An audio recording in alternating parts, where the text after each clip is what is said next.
The ability to impact flashing lights on the EEG of the brainwaves was first discovered back in 1934 by Adrian and Matthews. And since then, thousands, literally thousands of studies of stimulus in and brainwaves out have been conducted since that first discovery. There was not as much research done on the clinical applications, however, of audiovisual entrainment. That is a more recent development. And to date, there are well over 100 studies on the clinical and psychological side. This device here is the David Delight, and this is our current model that we manufacture. I got involved in the industry back in 1984 when I was working in the temporomandibular joint, or TMJ lab, at the University of Alberta. And while I was designing the lab for them, an instructor in performing arts asked me to develop this crazy flashing light pulsing sound device so he could help put his performing arts students into a hypnotic type trance and help them overcome stage fright. And that was 1984 when I started getting involved in that. And so everything has spun from there. Demo of what this is going to sound and look like. When you have the glasses on and they're stimulating the brain, typically most people will just fall asleep. It's different experience when the glasses are on than what you're going to see in this demo. Also, the sound pulses are stereo, and here they're just coming off of speakers. So they sound a little different to the actual ears as well.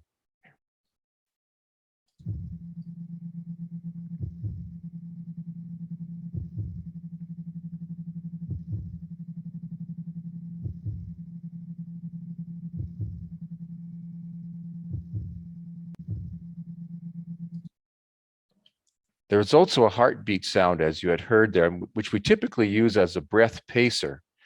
Learning to breathe while relaxing on the device is a very powerful way of getting into a very deeply relaxed state of mind. The heartbeat may be turned off if you don't like it, but that is what we do. Now, in terms of clinical applications of entrainment, it was William Kroger who observed that radar operators on the ships in the Second World War were drifting into these hypnotic trances caused by the flashing screen. Here is a time-lapse photo of an old-fashioned radar, but reality is those lines didn't show up in those rings like that. They were only temporary and showed up as the wiper went around, and they would put people into deep hypnotic trances. William Kroger teamed up with Sidney Schneider, and they made the world's first visual stimulator called the brainwave synchronizer. And this was back in 1958. And you can see you could select different brainwave frequencies, delta, alpha, beta. They didn't have theta in those days, and put people into different states of mind and so on. During that time, it was only believed that entrainment affected the frequency of the brain. But since then, it's been discovered that entrainment does a whole lot more. And this is an example here of all the different things we're going to talk about briefly are the effects of what entrainment does. As we're going to see shortly, that it affects the frequency of the brain directly through the flashing lights influence on brainwave activity. Dissociates people into a trance type state, and it's very powerful for relaxation. It breaks the HPA or the hypothalamic pituitary adrenal axis. It increases cerebral blood flow, lactate, and anaerobic ATP. Entrainment balances neurotransmitters in the brain. It also affects neural excitation and glia. It increases heat shock protein, which is a protective protein in the brain and in the body in general. It also activates specific non-inflammatory cytokines, and entrainment has direct effects on neuronal stamina. Here's an example here. This is Kinney's research. This axis here is 1 second across, and this is 2 flashes per second. So every half second, there's a flash. When there's a flash, there's a pulse delivered in the brain and another pulse over here delivered in the brain. At 4 flashes per second, however, we start to see that the brainwave rhythm starts to follow the rhythm of the lights. Here is 8, and it clearly follows the rhythm of the lights at 8 flashes and at 12 and even at 20 here. The highest amplitudes typically occur near one's own natural alpha frequency, which is typically in around 10 cycles per second. Here's another example of a brain map, and this person here was lacking in these frequencies here in the low beta band.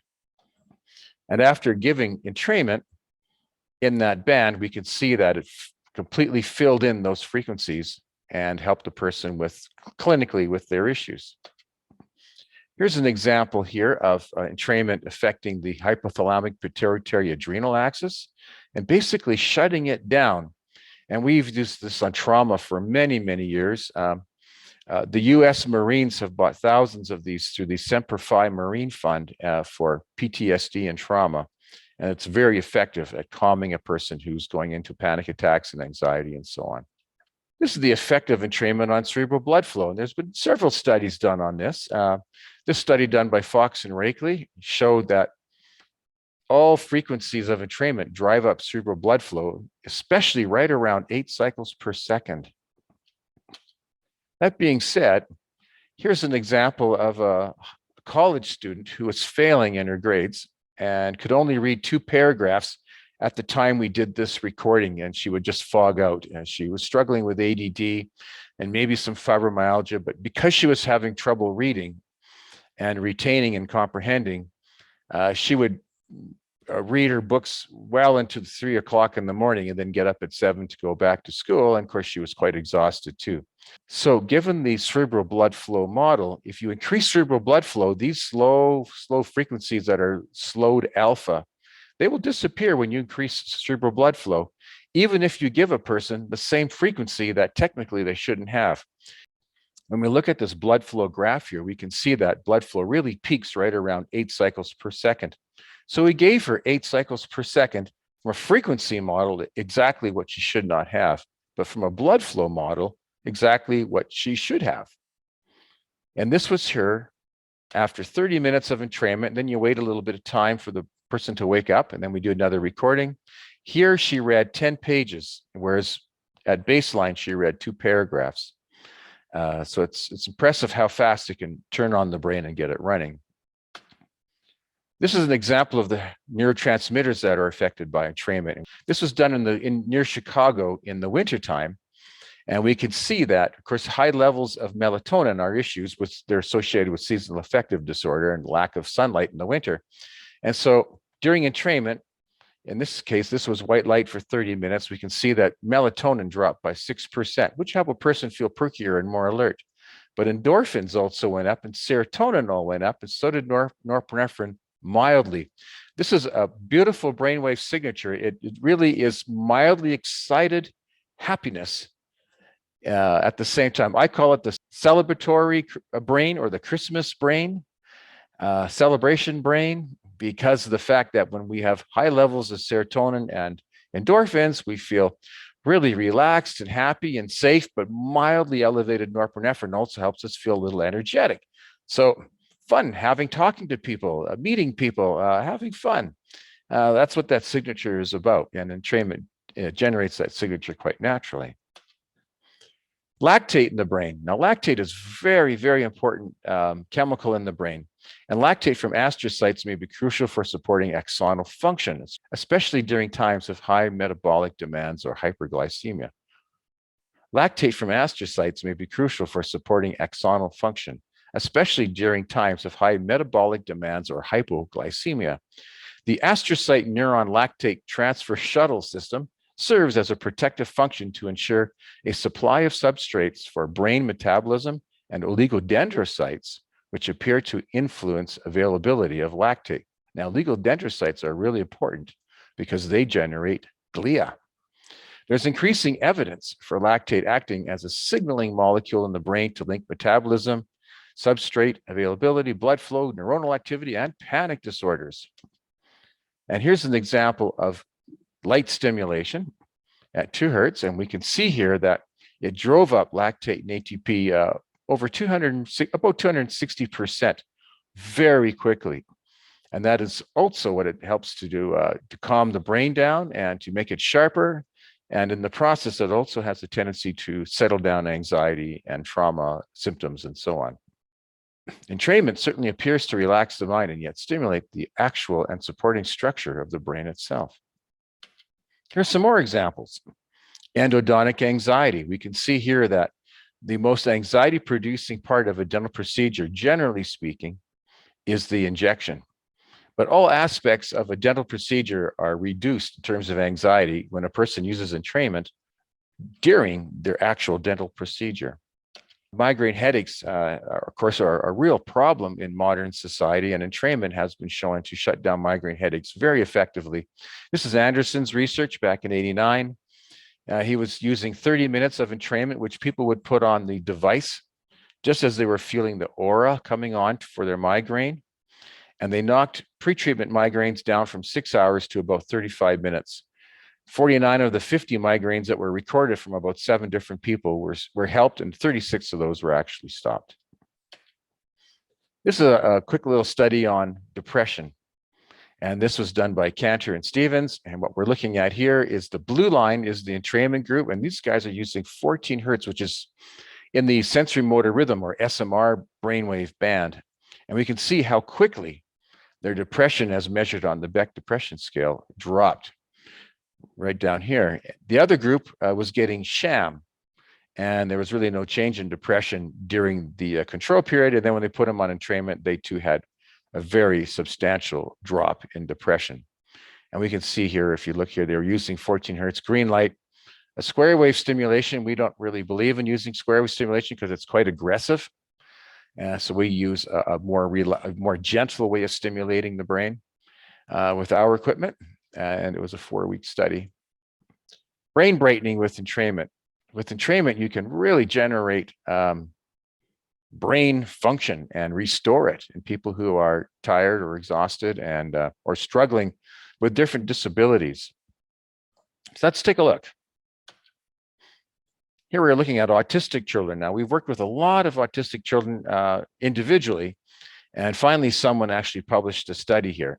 And what we can see here is pre-test and post-test scores of experimental and control groups.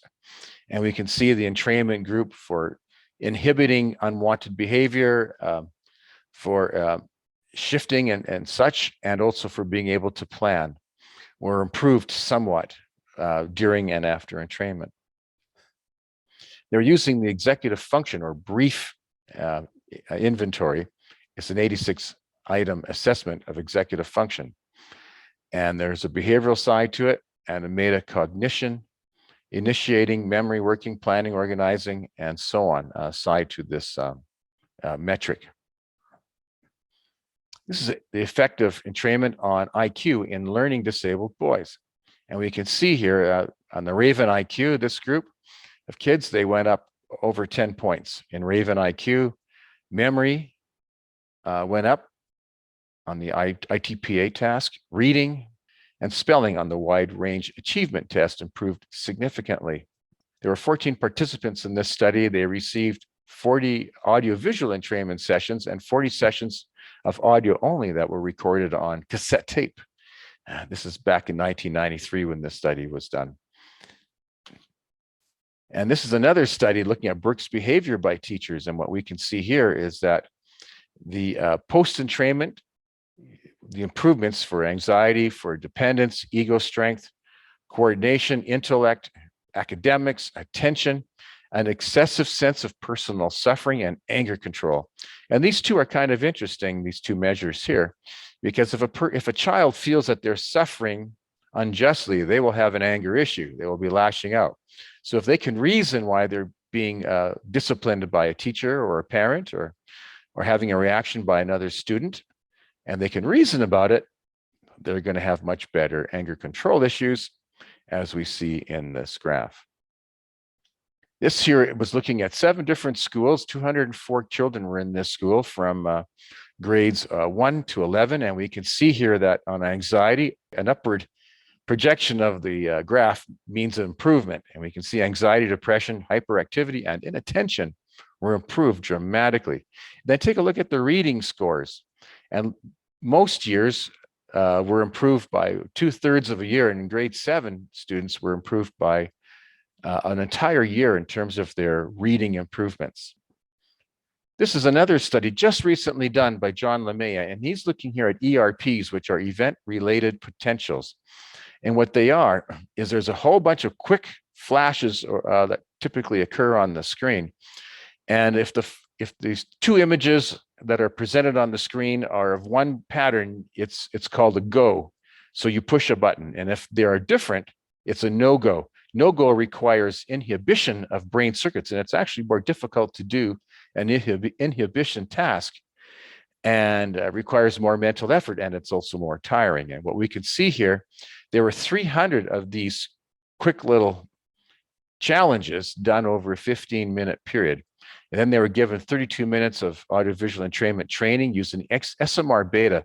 This is called brain brightening protocol, and it's used for ADD, ADHD children, college students, athletes, and seniors, people with concussions, and so on, all typically use this similar protocol. And it really wakes the brain up. So we can see here during the GO challenge, the controls had fatigue when they did the second set of trials. Whereas the experimental group who received the brain brightening protocol, they actually had a great deal of improvement. When we look at the no-go, you can see here that the controls fared even worse because more mental vigilance is required for an inhibition task, such as a no-go task. And the experimental group did just as well as they did at the onset. So entrainment can really increase or improve mental vigilance or improves mental stamina. This was a dissertation as well by Victor Wucher out of Germany. And he was showing here that when you looked at, again, a concentration task, these are the treatment group getting basically SMR beta, and this are the controls. And these two tasks were done about an hour or two apart. And we can see here that the entrainment group had much improved ability to concentrate than did the controls. We can also see here that when it came to memory, doing these tasks repeatedly actually caused a fatigue of memory ability in the control group. This is now using SMR beta, and this is using alpha. And we can see here that the experimental group using the SMR beta or alpha, it didn't really matter. They both had tremendously actually improved memory the second time around, which is typically uncommon in college students or children who are in school. Generally, as the day goes by, the memory becomes slowly impaired as the brain gets tired. And entrainment revitalized that memory to function better, as it did with concentration. Back here, they actually are doing better post-entrainment on the second concentration trial and the second memory task than they did at the baseline task. So it does show that it really does improve mental functioning and stamina.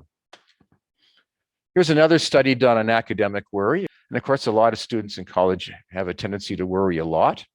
And the more they struggle with grades and being tired and having an inability to study, the more their worry increases. So this study here, done out of Texas, it too was a dissertation study. They looked at a waitlist control right here, expressive writing where they wrote about their worries, worry exposures, and then entrainment. And we can see here in this study that entrainment was the most effective approach, even though these were standard techniques used in psychology, they weren't as effective as entrainment. But another interesting revelation came out of this study, and that is that entrainment is so easy to use, whereas worry exposures and expressive writings are tedious, they're difficult, and they're uncomfortable. And here's the waitlist control here. So when it came to dropouts, entrainment had the fewest dropouts, so the highest adherence to the therapy because of the fact that it was so easy to do, and yet they could still feel its effectiveness. Here's a study done on seniors. And this is the geriatric depression scale. And we can see here that during 2 months of baseline, this is the baseline, and 1 month at 4 weeks and at 8 weeks, these seniors population, their depression maintained itself, but with entrainment using an alpha beta protocol, which is used to basically kind of turn on the left frontal lobe, which is the happy side of the brain, and calm the right frontal lobe, which is the fear side of the brain. And there's a whole bunch of research done with EEG looking at alpha asymmetry. And so this session was designed to reverse the depression signature as seen with this alpha asymmetric type of depression that is apparent on an EEG. And we can see here that at 4 weeks and at 8 weeks, the depression was very, very reduced. And the controls had really no change, in fact, a slight increase. Here's an effect of SMR beta entrainment on memory in seniors. Now, this is short-term memory, and we can see here the controls throughout time actually had a very, very, very tiny improvement in their memory as this study rolled into springtime. And it's possible that the increasing sunlight and getting out a lot more had a mild effect on their memory. But the group here that was getting the entrainment had a very significant improvement in their memory.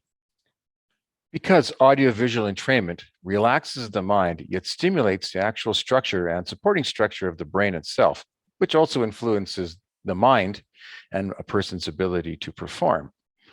Not only does it have many clinical applications, but it also has applications for elite athletes and those who are really trying to excel. So let's take a look here.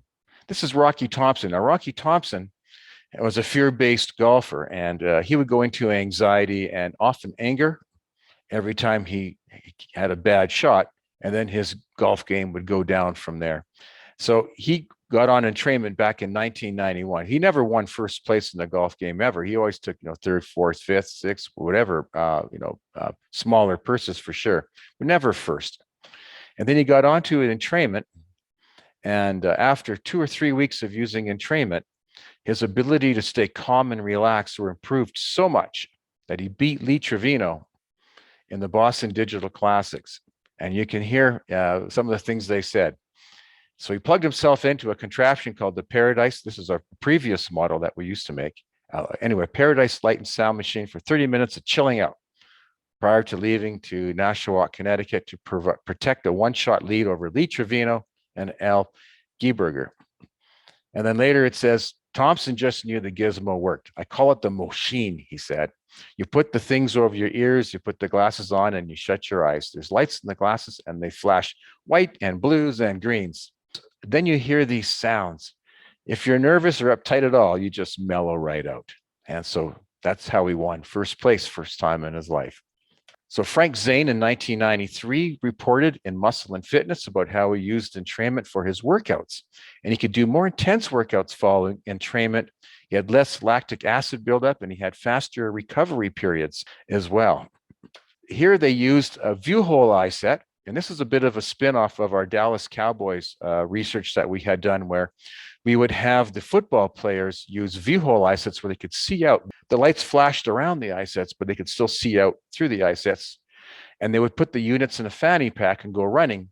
And because of the calming effect of the devices on the mind, the football players would run faster and go farther before they appeared to tire, which also made them better football players. In this case here on the simulators, where they were racing their cars on these big TV screen simulators, they're using view hole eye sets as well at a sensory motor rhythm frequency to keep these drivers in the zone so they make the fewest mistakes possible. And as a result of that, when they get onto the actual racetrack, they have now conditioning and better skill development, and they have a tendency to win more races and smash less cars. This was a fascinating case with Christine Boudre. Christine was in a competition and she fell on the ice, and a skater from behind ran into her and sliced her leg open. She almost bled to death on the way to the hospital and required somewhere around 80 stitches is what I understand. Anyway, in her visualizations now, she's trying to, of course, go to the Olympics and hopefully take gold. But during her visualizations, she always sees all the other skaters pass her because of a fear response. Now, because of her fear, if she's in the back of the pack of skaters and fell, she's not going to get run over by another skater and bleed to death. So you cannot have visualizations where everyone is passing you and expect to win the game. So once she started using entrainment, she quite quickly reversed what I would call her performance cycle. And now she saw herself passing other skaters. And as a result of that positive performance cycle that she now developed, that she turned around from her negative performance cycle, Christine took silver in the Olympics. This is a testimonial from Matt Nickel, who was the psychologist for the Toronto Maple Leafs. And during the short time that the Leafs used entrainment, their goal against average was certainly better than after they quit using it when he left the team. Unfortunately, they only used it for about a month or so on the team. And during that 1 month time, the difference in their win-loss ratio was significant. It also helps you academically. This is my daughter, and her name is Krista. I'm very proud of her. And Krista had used entrainment ever since she was a young girl. I put it on her almost every single day. And she's a speech pathologist. And this is a picture of us during her graduation ceremony. Krista's marks in her practicum were so high, they were the highest ever given out by the University of Alberta. That's the power of entrainment academically.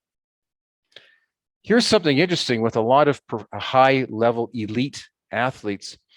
And often a lot of these elite athletes develop depression after their career has ended because their whole life has been so focused on their career.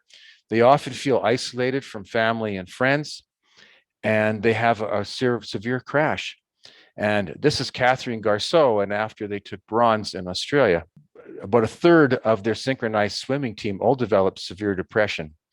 And Christine put on about 100 pounds during her depression. And with the use of entrainment, she cleared her own depression and got herself back into healthy living. And now she's as fit as ever. So many football players, their lives are destroyed from post-concussion syndrome or chronic traumatic encephalopathy. This is Becky Basham, our colleague in California, and she's been using our gear working with these ex-athletes and getting their lives restored and treating their concussions. It's remarkable how entrainment can fire the brain up post-concussion. It's absolutely amazing, and we've been using it on just hundreds of people with concussions over the last 10 years or so. Thank you very much for listening. I hope you found this enlightening and exciting. I certainly do, and hope to see you in the future. Take care. Bye-bye.